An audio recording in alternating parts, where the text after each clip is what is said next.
Abi ajmain wa ba'd. Jamaah berkabungan yang salat dirahmati Allah Ta'ala, kembali kita mengantarkan orang tua kita, saudara kita, bapak kita ke tempat peristirahatannya yang sementara, dan hal itu juga kemudian insya Allah akan berlaku kepada kita. Maka disunnahkan oleh Rasulullah SAW ketika kita selesai telah mengantarkan jenazah salah seorang mukmin di antara kita, maka Rasulullah mengatakan, istaghfiru li ahikum fa innahul ana yus'al.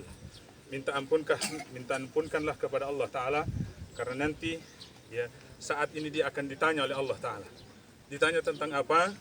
Man rabbuka, titayamu, wa man dinuka, walau agamamu, dan akan ditanya siapa laki-laki yang diutus kepadamu. Kalau orang-orang beriman, orang-orang yang kuat dengan keimanannya, Allah Ta'ala mengatakan, yuthabbitullahu alladhina amanu biqauli tsabit fil hayatid dunya wal akhirah. Allah Ta'ala meneguhkan orang-orang beriman dengan qauli tsabit, perkataan yang tetap, fil hayatid dunya wal akhirah, dalam kehidupan dunia dan kehidupan akhirat. Ketika orang tua kita ini adalah orang yang beriman dan kita tahu beliau adalah jamaah masjid, sering berbuat kebaikan dan semua orang menyaksikan kebaikannya, maka insya Allah kita berharap beliau bagian dari orang-orang yang mendapatkan qauli tsabit, mendapatkan perkataan yang teguh. Untuk apa? Menjawab pertanyaan-pertanyaan Allah Subhanahu wa Ta'ala. Kehidupan di akhirat tidak sama dengan kehidupan kita di dunia. Ketika di kehidupan dunia, ketika kita ditanya, kita mampu menjawabnya. Bahkan mungkin kita pakai dokumen-dokumen untuk kemudian bisa menjawab pertanyaan tersebut. Tapi di akhirat kita tidak mampu menggerakkan tubuh-tubuh kita kecuali dengan izin Allah Ta'ala. Dalam hadis yang lain Rasulullah SAW mengatakan, la tazulu qadama 'abdin hatta yus'al an arba'. Tidak akan bergerak kaki seorang anak Adam di akhirat sampai ditanya 4 perkara. Jadi mau melangkahkan kaki, mau membuat berbicara, di akhirat kita tidak akan mampu kecuali Allah kemudian menggerakkan kita. Maka kita kemudian memohonkan kepada orang tua kita, saudara kita, kemudian dia mampu menjawab apa yang menjadi pertanyaan Allah. Man rabbuka, dan kita berharap dia menjawab, Rabbun Allah, Tuhanku adalah Allah. Ketika ditanya apa agama, dia menjawab Islam, karena memang di kehidupan dunianya dia menerapkan ajaran-ajaran Islam. Dan kemudian dia bertanya, siapa nabimu? Maka dia akan menjawab Muhammad, karena dia cinta sunnah-sunnah nabinya. Ketika seorang mukmin mampu menjawab pertanyaan ini, maka kemudian Allah memerintahkan kepadanya, bukakan baginya pintu-pintu surga dan menghadap kepada kuburannya. Kemudian berhembuslah angin sejuk dari surga menuju ke liang kuburnya, sehingga kemudian kuburnya menjadi satu taman di antara taman-taman surga.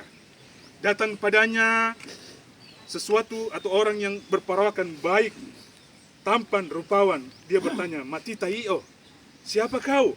Maka dia akan mengatakan, aku adalah amalmu, ini solatmu, ini zakatmu, ini puasamu, ini sabarmu, ini kekuatanmu mengikuti sunnah dan lain sebagainya. Maka kemudian dia mengatakan, dia melihat bahwa kehidupannya akan baik. Maka dia mengatakan kepada Allah Ta'ala, aqimis sa'ah, aqimis sa'ah, aqimis sa'ah, warji ila ahli. Segerakanlah hari kiamat dan kumpulkan aku dengan keluargaku. Ya Allah, kita berpisah mungkin hari ini dengan kematian bapak kita, tapi kita mungkin masih bisa reuni dengan Allah, bereuni dengan bapak kita. Karena apa? Ketika dia orang-orang baik, dia berkata kepada Allah, segerakanlah kiamat dan kumpulkan aku dengan keluargaku, dengan syarat keturunan-keturunannya juga kemudian menjadi orang-orang yang bertakwa, orang-orang yang ditinggalkan kemudian menjaga ketakwaan yang bapaknya telah wariskan. Allah Ta'ala berfirman, al-yawma akhillau ba'duhum li ba'din adu illa al-muttaqun. Hari di kiamat nanti, segala urusan, segala hubungan menjadi permusuhan. Istri menjadi musuh bagi suaminya, suaminya menjadi musuh. Ketika suami dan istri dengan hubungannya tidak dibangun dengan ketakwaan, suaminya tidak sholat, istrinya tidak membangunkan, suami istrinya tidak pakai jilbab, istrinya tidak mengingatkan, maka ketika Allah akan memasukkan istrinya ke neraka, dia bilang, saya masuk neraka, tapi jangan dulu, suami saya juga tolong dimasukkan ke neraka. Dia tidak pernah mengingatkan saya, tidak mendasari hubungan suami istrinya dengan ketakwaan. maka kesempatan kita untuk kemudian memang dipisahkan oleh Allah Ta'ala di kehidupan ini dengan kematian, tapi masih memungkinkan kita akan kembali berkumpul dengan keluarga kita. Anda bisa lihat dalam surat At-Tur ayat 21, ya, orang-orang mukmin itu akan masuk ke dalam surga diikuti dengan keturunan-keturunannya, asalkan apa? Mereka senantiasa bertakwa dalam keluarganya.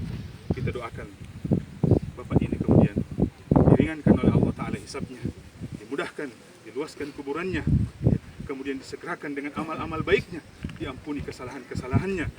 Rabbana ighfir lana wa li ikhwanina alladhina sabaquna bil iman wa la taj'al fi qulubina ghillan lil ladzina amanu rabbana innaka ra'ufur rahim. Allahumma baddilhu daran khairan min darihi wa zawjan khairan min zawji wa ahlan khairan min ahlihi. ربنا ظلمنا أنفسنا وإن لم تغفر لنا وترحمنا لنكونن من الخاسرين. ربنا آتنا في الدنيا حسنة وفي الآخرة حسنة وقنا عذاب النار. وصلى الله على نبينا محمد. سبحان ربك رب العزة عما يصفون وسلام على المرسلين والحمد لله رب العالمين. السلام عليكم ورحمة الله وبركاته.